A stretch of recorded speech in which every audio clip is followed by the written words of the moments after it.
Hey guys, Lou here, back to do some game spreads and some player props for the NFL Conference Championship round.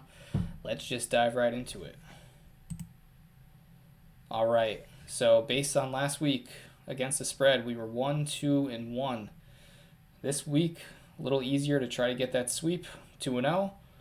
But starting with the first game this week, we have the Commanders at the Eagles. Philly's favored -6. Washington's not favored, they're +6. Seeing Washington's ability to keep games close and actually win games, I am going to go with Washington here to keep it close and stay within that +6 outcome. They have been playing really well as of late. They just beat the Detroit Lions. I don't think many people had that in their bingo card. Their defense looked good. Their offense looked really good. It's really hard to bet against them right now. They're putting points on the board. Jayden Daniels is completely controlling the ball and drives once they get possession. All their drives result in either field goals or touchdowns. It's just crazy. I don't think many people saw this coming. It's definitely a tough task to contain the Philadelphia Eagles, especially with how good they are at running the ball and how not as good the Commanders are at stopping the run and tackling. The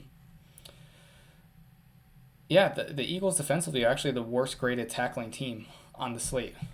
But overall, they're the best defense on the slate. Got the best cover corners on the slate. Got the best pass rush on the slate. Again, I think the Commanders are going to need to do a lot right here to keep this game close, but I think they can do it. I'm a believer now. I'm a believer in the Commanders. I think it was an oversight on my side, brushing them off a little too quickly against the Lions. But yeah, I'm on the Commander side here. Next game up, we have the Bills at Chiefs. Bills won against the Chiefs earlier this year. Josh Allen has made it to many conference championships. He is yet to move on to the Super Bowl, and I think that they finally do it against Patrick Mahomes. I think the Chiefs looked pretty rough after the bye, had a lot of help from the refs in that game. It seems like all the calls are going Patrick Mahomes' way. Out of all the teams left in the playoffs, they actually score the least amount of points. They also don't give up many points. But in terms of offense, the Bills are the highest scoring team on the slate so far.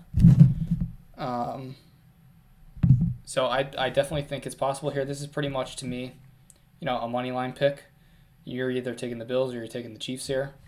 I'm on the Bills side. Again, anyone who's watched my videos knows I don't love how the Bills offense is run. I definitely think they could be a little more explosive and a little more, I don't know, not as conservative as they are, but it works for them and they win games. The Bills defense is just going to need to come and play. They got a little healthier last week against the Ravens. They completely bottled up Derrick Henry. Didn't even break 100 rushing yards. Got Lamar to throw 2 picks. Came up with some big stops. And they walked away with the game. So I like the Bills here. +1.5. I think they're going to win the game outright. So my picks here, my predictions. The pick is not who's going to win the game. It's just whether or not that I think they'll cover the spread. So I've got the Commanders to cover the spread, and I have the Bills to cover the spread. All right, let's get into my player props. We'll start with game number 1. Going back to the well here on A.J. Brown. Past 2 games have been absolutely brutal for him. 1 catch for 10 yards and 2 catches for 16 yards. I think this is the game he finally gets it right against the Commanders, because I think the Commanders are going to be able to score, which means Jalen Hurts might get forced to throw the ball a little more. Maybe somebody finally decides to try and stop Saquon Barkley. And maybe somebody tries to make Jalen Hurts be a quarterback and throw the dang ball. So A.J. Brown's got a few things going for him this matchup. Per PFF, he's the second ranked wide receiver versus man coverage. Washington plays man at the 8th highest rate. He's got a great history against Marshawn Lattimore. He's got a 22% target share. Washington just gave up 137 yards to Amon-Ra St. Brown. If there's any game for him to get this right, I think it's this game. I also think he might have fallen subject to weather last week with the snow. Not as easy for wideouts or DBs to dig their feet in the ground and make cuts and get loose and catch the ball. It's slick. A lot of excuses, but AJ burned me for the wild card in best ball. He burned me on my betting last week and DFS. Like I said, fool me once, shame on me. Or fool me once, shame on you. Fool me twice, shame on me. Fool me a third time, I'm staying away from you forever. So A.J. Brown looking to get right. 60-plus receiving yards for minus 125. He's got the big playability. He's the alpha in the offense. I think we finally get it right here. Up next, Jayden Daniels. I have anytime TD for plus 200. I think this is a crazy line. So he's got a tough matchup defensively for wide receivers and running backs. The Commanders against the Eagles. Got good cover corners, although Terry McLaurin's been really good this year. I still think he's going to be able to produce even in a tough matchup. Brian Robinson and Austin Eckler, they get opportunities rushing the ball, but could fall behind the game script here. We'll see if the Eagles get out at an early start. Could force Jayden to throw the ball. Could force Jayden to scramble. Eagles have the best pass rush on the slate. If they're able to break through and put some pressure on Jayden Daniels, he's going to need to escape the pocket, get out, scramble, and use his legs, which to me seems like a good opportunity for him to run one into the end zone. He hasn't done it yet. Based on his past 5 games, at minimum, you're getting 9 rushing attempts. He hasn't run one in the end zone since week 13. He ran 6 in the end zone from weeks 1 to 13. So every other game, he was running one in the end zone. I think the law of averages play out here. I think the need to score points, seeing this is a semi-high projected scoring game, 47.5 total points. But I think Jayden runs one in here. I think they're going to need to score points. I know he's a great quarterback.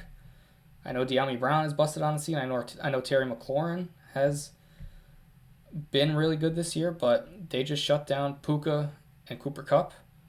So might be a tough task to throw one in. So I'm going to bet on Jayden here to run one in with his legs for plus 200. Man, I can't talk today. All right, transitioning over to the other game. We have the Bills at the Chiefs. I've got Khalil Shakir, 60-plus receiving yards for plus 105. He had 70 yards receiving versus Kansas City last outing. Last game, he accounted for more than 50% of the wide receiver targets, meaning Josh Allen doesn't throw to anybody but Khalil Shakir. He's got 22 projected snaps against Shamari Connor, and he's in a high-scoring game environment. So not many wide receivers here are getting love from Josh Allen. Last week, I proposed betting on Keon Coleman 40-plus receiving yards for plus 185. It didn't even come close to happening. But we know that Khalil Shakir is getting a floor of 6 targets, and he has a pretty good likelihood to go over 60 yards. Last game, he went 6 for 67. Game before that, he went 6 for 61. So he's a big part of the offense. I like his probability of hitting that mark. All right, up next we have Travis Kelce, anytime TD, plus 125. So last week he was plus 150 to get into the end zone. He's still plus to get into the end zone. Main part of the offense. They're not running the ball well. Outside of him and Worthy, nobody's really stepping up. You know, if they get into the red zone, you know who they're looking to. And you know they're going to get into the red zone. Buffalo allows a lot of receptions to tight ends. They rank bottom 27th. Kelce has a 22% target share. They're expected to make a lot of red zone trips. That was a key stat for me last week, too. Probably going to happen again this week. He's top 3 in the league in tight end receptions, and we all know his playoff history with Patrick Mahomes. and it's already starting now. It's starting to unfold in front of our eyes. Could see them in the Super Bowl again. I know they're kind of turning into that Patriots dynasty, and nobody wants to see it, but facts are facts. Travis Kelce has a nose for the end zone. Patrick Mahomes has a nose for Travis Kelce. I like the odds there at plus 125 for him to get into the end zone again. Last but not least, also the same game, also the Kansas City Chiefs, we have Xavier Worthy over 4.5 receptions for minus 160. This is a trend is your friend type of bet here. He's had 5+ receptions over the past 5 games, 5+ targets over the past 8 games. It's a key part of the offense. Most of his snaps are going to come across Taron Johnson and Rasul Douglas. They find multiple ways to get the ball to him. He'll catch screens, catch the ball at the line of scrimmage, catch downfield, catch over the middle of the field. Plenty of opportunities for Xavier Worthy. I think he easily surpasses this 4.5 total reception mark. Now I've got one more bet. I don't have a player card for it, so bear with me here. But I do like Keon Coleman again. Going back to the well on him too. His line has changed to plus 110 for 25+ receiving yards. So his line moved down from 40 plus 110 for 25+ receiving yards. He can do that in one play. If this is a high-scoring game, maybe Josh Allen looks his way finally. But a guy that's hard to trust, but I think it's worth the bet. So for the conference championship round, those are my 5 favorite bets to make some money this week. I will do a $10 PayPal giveaway to any user who subscribes and comments that they have subscribed and what their favorite bet was that I just went over. So comment that you've subscribed, comment what your favorite bet is. I will pick somebody at random and send over $10 PayPal. You can use that to bet this week on any of the bets that I gave or one of your own personal favorite bets. But I like giving back to everyone who engages with my content, who subscribes, who's loyal. I will be doing this as long as I have a YouTube channel and I'm creating content. Happy to do it. So $10 to any user who comments that they have subscribed and what their favorite bet is, and I will get that over before the playoffs this weekend. So, without further ado, if you're playing DFS, if you have any best ball lineups that made it to round 3, if you are doing any sports betting this week, best of luck. I will be back to do a final DFS breakdown for the week. And that's it for football content for me this week. So, as always, thanks guys for watching. Until then, I will see you next time.